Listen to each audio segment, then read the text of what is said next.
Assalamualaikum dan salam sejahtera. Bertemu kembali dalam MG Flash 8 November bersama saya Nur Ayuni Johari.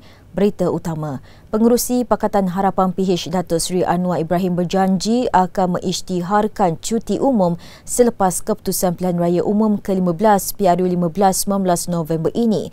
Beliau yakin akan mendahului undi dan menjadi Perdana Menteri ke-10 dengan melafazkan kata-kata itu ketika menyampaikan ceramah pada program Jelajah Mega Harapan di Dataran Taman Indah semalam. Kalau manifesto Perikatan Nasional yang diumumkan oleh Muhyiddin, apa dia? Pertama, cuti.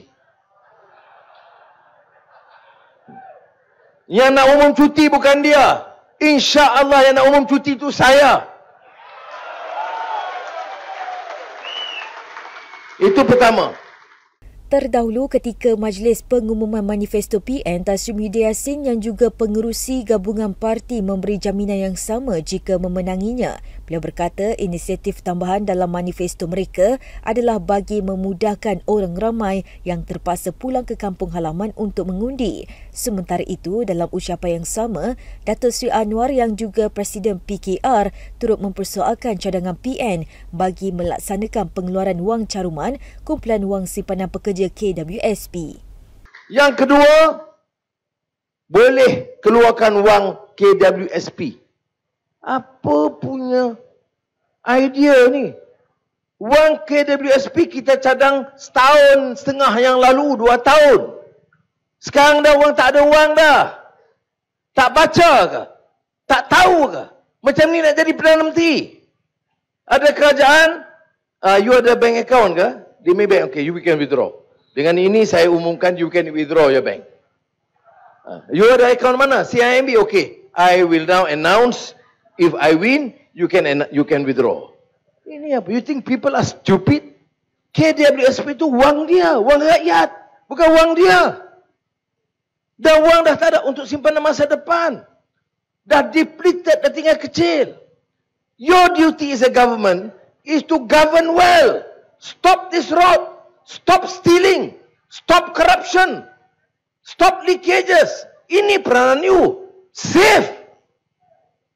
Laporan Ketua Audit Negara kata berapa? Berapa puluh bilion hilang. Save. Polis Perak membuka kertas siasatan berhubung dakwaan calon Perikatan Nasional PN di Dewan Undangan Negeri Dun Gunung Semanggul Razman Zakaria menyampaikan ceramah berunsur fitnah dan berniat jahat terhadap Pakatan Harapan PH. Ketua Polis Negeri Dato' Muhammad Yusri Hassan Basri berkata siasatan dijalankan mengikut Seksyen 505(b) Kanun Kesesaan dan Seksyen 233 Akta Komunikasi dan Multimedia 1998. Katanya laporan polis dibuat oleh seorang lelaki berumur 32 tahun berkaitan rakaman yang tular sejak Ahad lepas mengenai calon Dun Semanggul PN ketika berceramah didapati mengandungi unsur fitnah dan berniat jahat serta ditujukan kepada kepimpinan PH. Beliau berkata polis menasihatkan semua penyokong parti supaya mematuhi semua undang-undang dan peraturan yang berkuat kuasa serta memberi kerjasama penuh dengan pihak berkuasa sepanjang tempoh Pilihan Raya Umum ke-15 PRU15 berlangsung, terutamanya ketika berkempen. Baru-baru ini tular rakaman video menunjukkan Razman yang juga Pesuruhjaya PAS Perak berceramah menggunakan mikrofon di kawasan Pasar Awam dan membuat beberapa dakwaan mengenai PH. Dalam pada itu, Muhammad Yusri berkata sebanyak 5 laporan polis harian diterima sejak semalam berkaitan PRU dan hanya 1 kertas siasatan dibuka setakat ini. Katanya polis meluluskan permohonan permit 123 ceramah di seluruh negeri, manakala 19 ceramah diadakan tanpa permit. 1 kertas siasatan telah dibuka berkaitan jenayah khianat dengan mencabut bendera parti lawan di Melaka pada hari ketiga berkempen Pilihan Raya Umum ke-15 PRU15 semalam. Ketua Polis Melaka, Datuk Zainul Samar berkata buat masa ini tiada tangkapan dibuat membabikan perbuatan mencabut atau mencampakkan bendera parti di atas jalan seperti yang berlaku di daerah Melaka Tengah. Tambah beliau, sehingga semalam, Polis Kontingen Melaka telah meluluskan sebanyak 46 aktiviti ceramah kempen yang bermula pada hari penamaan calon iaitu 5 November sehingga semalam. Katanya mana-mana parti yang bertanding dinasihatkan untuk mengemukakan permohonan permit ceramah Ibu Pejabat Polis Daerah IPD kawasan masing-masing. Pihak polis akan membantu memudahkan urusan permohonan permit ceramah, tetapi ia perlu mengikut undang-undang dan prosedur operasi standard SOP yang telah ditetapkan. Sementara itu, calon Barisan Nasional BN bagi Parlimen Kota Melaka, Kong Ki Yao akan mengadakan sidang media berhampiran Jong Kewak tengah hari ini berkaitan isu bendera-bendera BN hilang dipercayai dicuri. Seterusnya, usahawan kosmetik Dato' Sri Hazmiza Othman mengaku tidak bersalah atas pertuduhan memuat naik komunikasi bersifat sumbang pada Mei lalu membabitkan video muzik Muah-Muah Raya yang dibuat ketika pertuduhan dibacakan di hadapan Hakim Ahmad Fuad Othman di Mahkamah Majistret Sepang. Beliau yang lebih dikenali sebagai Dato' Sri Vida serta DSV didakwa mengikut Seksyen 233-1-A Akta Komunikasi dan Multimedia 1998-Akta 588 membuat dan memulakan penghantaran komunikasi yang bersifat sumbang dengan niat menyakitkan hati orang lain pada 29 April lalu melalui akaun YouTube DSV Entertainment. Video berkenaan kemudian dilihat di Suruhanjaya Komunikasi dan Multimedia Malaysia SKMM di Cyberjaya pada 5 Mei lalu. Jika sabit kesalahan, Dato' Sri Vida selaku orang kena saman OKS boleh dihukum denda tidak lebih RM50,000 atau penjara tidak lebih setahun atau kedua-duanya dan boleh didenda selanjutnya RM1,000 bagi setiap hari kesalahan itu diteruskan selepas sabitan. Mahkamah menetapkan 7 Disember ini sebagai tarikh sebutan untuk serahan dokumen.